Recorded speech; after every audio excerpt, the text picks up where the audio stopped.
eh, hoy en la Junta de Coordinación Política, que fue una junta muy dura, muy tórrida, porque reclamamos lo que ha venido sucediendo, la actitud francamente provocadora de Acción Nacional, insolente. Entonces ellos dicen, ahora resulta, ¿no? Ahora resulta que el malo soy yo, ¿no? Ahora resulta que, yo les decía dice el coordinador del PAN, que si yo le bajo a los calificativos, él se compromete, que de otra manera no, ahora sí que no responde. Entonces le decía yo, a ver, ¿cuándo les dijo paneaguados el secretario de Salud, Alcocer, el doctor Alcocer, compañero secretario de Salud? ¿Cuándo les dijo paneaguados? Para que le sacaran la lápida con su nombre. ¿Cuándo les dijo paneaguados Manuel Bartlett para que fueran tan insolentes con él? ¿Cuándo Octavio Romero Oropesa les dijo paneaguados para que estuvieran francamente majaderos? En ningún momento. Es una falsedad.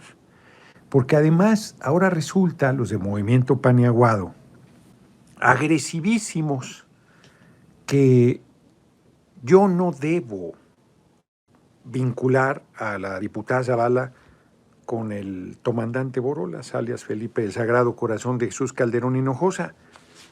Pues si yo no la vinculé, ella se vinculó personal y políticamente. Alejandra, mañana dígale a Lorenzo Córdoba que los estamos fuera del país, también tenemos derecho al voto, claro. Claro, ese es un tema, aunque una parte nos corresponde al legislativo, porque nosotros tenemos que generar el marco legal y las condiciones, y tenemos que llegar a, reitero, un primer problema es ubicar el padrón de mexicanas y mexicanos en Estados Unidos. O sea, reitero, si dicen son 30 millones, son 40, ay cabrón, de 30 a 40 son 10 más, son 50, o sea, son 20, es casi el doble. Entonces, eso no ayuda a nada, tenemos que hacer un censo absolutamente confiable de cuántos son. No puedes hacer un padrón y garantizar el derecho al voto si no sabes de qué tamaño estás hablando. Mauricio Quintero, saludos, todo el apoyo a la presidencia 2024. Muchas gracias, Mauricio, y muchas gracias por tu cooperación. Entonces, pero yo no voy a hacer preguntas, porque si yo estoy en el posicionamiento, a mí pues es incorrecto hacerle preguntas porque él no puede responder preguntas. Entonces, ese es un problema, porque, no es un problema, yo creo que se vale, por supuesto que puedes hacerle preguntas a un funcionario, pero quien no sabe el formato desconoce que todas las preguntas que tú las haces no te las contesta, no porque no pueda hacerlo, puede que algunas sea muy difícil si haces preguntas muy fuertes, pero si es en el posicionamiento, el funcionario no puede responder, él ya hizo su posicionamiento y los partidos hacen el suyo. Hay una ronda de preguntas donde yo no quise estar, porque traíamos una diferencia de opinión y de valoración que al final resolvimos bien. Yo celebro mucho. La discusión en la mañana fue muy fuerte, en el marco de la Junta de Coordinación Política, y yo los dejé correr, ¿no? Cuando dicen, no, es violencia política de género, porque ahora por cualquier cosa te acusan de violencia política de género, y es una perversidad. En tribuna no, pues, aunque lo hagan, no. Ahí sí estás protegido, porque si algo cubre el artículo 69 constitucional es tu libre expresión en la tribuna, y si no te pueden acusar de nada, o pueden, pero no debe trascender, porque el fuero justo eso es lo que cubre, justo es lo que cuida, que no por lo que tú expreses en tribuna te acusen de cualquier cosa y te metan a la cárcel. Entonces estarías amordazado, no podrías hablar con libertad. Y si algo requiere de libertad en el ejercicio de la denuncia, del debate, del intercambio, se discutió el formato de la comparecencia. Estaban mal los formatos de las comparecencias porque la gente no sabe que el funcionario fija su posición y luego interviene los partidos, cada fracción parlamentaria. Originalmente eran 5 minutos y cierra el grupo mayoritario porque regularmente es el que está en el gobierno, pero aunque no lo esté, pues es el grupo mayoritario y es el que tiene pues, literal la última palabra. Nosotros lo teníamos al revés, cerraba el PRD y para colmo antes del PRD va Movimiento Ciudadano, iba luego el PT, entonces hablaba el PT y luego había dos posiciones de la oposición para golpear a nuestros compañeros del gobierno. No, bueno, nosotros también, o sea, ese error es imperdonable. Entonces, hoy se cambió el formato como debe ser. Empieza el PRD y cierra Morena, como debe ser. Y se amplió a 10 minutos. Entonces, yo ya había aceptado irme a las preguntas, pero al aumentarse el tiempo dije, bueno, pues que Pedro Vázquez, que ha estado siempre en el INE, fije la posición de inicio del partido y luego los otros 5 minutos intervenga yo. Y ellos tenían una preocupación legítima porque los del INE son vengativos, como el demonio, son terribles, ¿no? Y hay temas por resolverse y entonces tenían preocupación. Yo justo les comenté, no, hombre, hoy les decía yo en la Junta de Coordinación Política que mañana nosotros íbamos a demostrar cómo puedes tratar a un funcionario con dureza y sin faltarle al respeto. Arcadio Barrón López, muchas gracias por tu cooperación. Sin lesionar, sin entrar en el plano personal, que no es personal. Las cosas en política no son personales. Entonces, puedes decir cosas muy duras, muy fuertes, y no, digo, de mí dicen que, o sea, con García Luna decían que le faltaba el respeto, pues, faltan a la verdad. Resulta que ahora dicen que lo de Bartlett, pues en 10 años el tiempo me dio la razón y que, pues cuando yo le dije asesino a García Luna le decía quiénes habían asesinado, los retenes militares. Pues no era en abstracto. Cuando yo le decía de sus propiedades le mostraba los datos. Lo del Chapo era público. Luego hizo Anabel Hernández de los Señores del Narco, que todavía lo documentó con más claridad. Lo sabían y se callaban. Son intrigas en el caso de los compañeros funcionarios y compañeras funcionarias que han comparecido, pero bueno, finalmente es su responsabilidad como oposición, pero se reconoció que hay preocupación por elevar el nivel del debate, pues escucharnos, aunque no nos guste lo que se está diciendo en tribuna. Y yo creo que en eso hay coincidencia. Quién sabe hasta dónde de dientes para afuera, quién sabe hasta dónde con profundidad, pero en términos generales, pues a todo mundo le conviene ser escuchado, se comparta o no.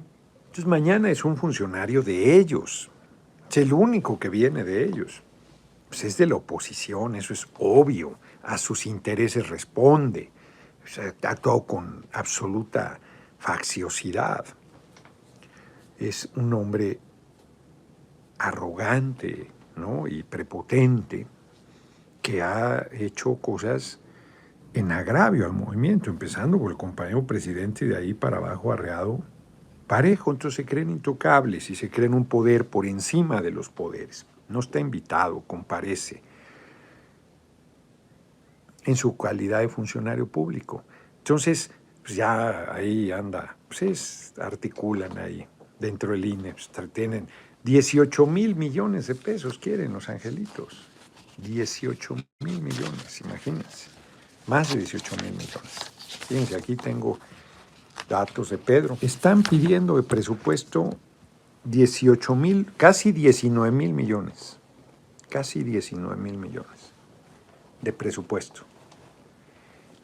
Y 18.827, pues casi 19,000. Para la revocación, 3.830 millones. Y piden casi 2,000 millones para otra posible consulta, que es absurda. No existe eso. No, o sea, hay un procedimiento legal para solicitar una consulta, no existe. ¿Cómo es? 1.913 millones para 885 millones para 6 procesos electorales locales y 7 millones de pesos, que pueden parecer pocos, para organizar el proceso federal electoral 2022 y no hay ninguna elección federal en 2022. Es un escándalo. Si tú no le das esos casi 4,000 millones de pesos, entonces no van a decir que no tuvieron condiciones para organizar la revocación o ratificación del mandato. Y los otros 2,000, o sea, ¿a cuenta de qué? Más casi 13,500 millones de pesos de su gasto. Es terrible. Está cabrón. Entonces, después de más de una hora de intercambio, porque a mí me llamaba la atención ahí con un giro con Alberto Anaya, y entonces dije, pues hay un acuerdo. Pues si hay un acuerdo, pues hay un acuerdo. No, pues no hay ningún acuerdo. Pues entonces no tiene sentido. Entonces, pues hay que decirles lo que son, de manera correcta. Pero eso no quita ninguna dureza, ninguna firmeza en el reclamo. O sea, no es cierto que tengas que ser estridente para decirles lo que son y representan. Pues eso, a mí me parece que eso es evidente. Entonces mañana va a ser... había un compañero, no les voy a decir quién, que decía que era un error haberlo traído al Pleno. Enrique García. Podría decirle al Lencho que el pueblo está harto de tanta estupidez y gastadera del INE. Pues eso claro que se lo voy a decir, pero no voy a decir que de tanta estupidez, sino de su actitud.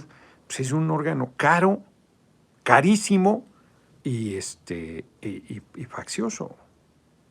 Porque que nos costara carísimo, pero fueran impecables, pero son caros y tramposos.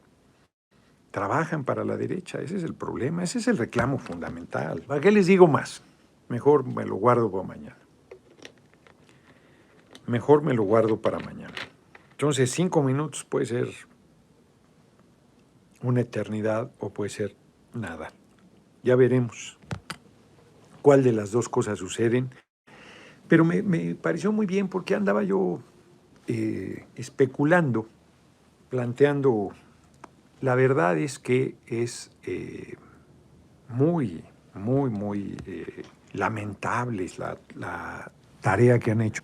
Justo Lorenzo Córdoba y el INE me sancionó injustamente de una supuesta violencia política de género que yo no cometí. Fue una injusticia absoluta. Y mi decisión fue no pedir disculpas. Dije, no los voy a pedir. Yo no hice eso. Y por lo tanto no voy a pedir disculpas. Porque es una infamia lo que están haciendo.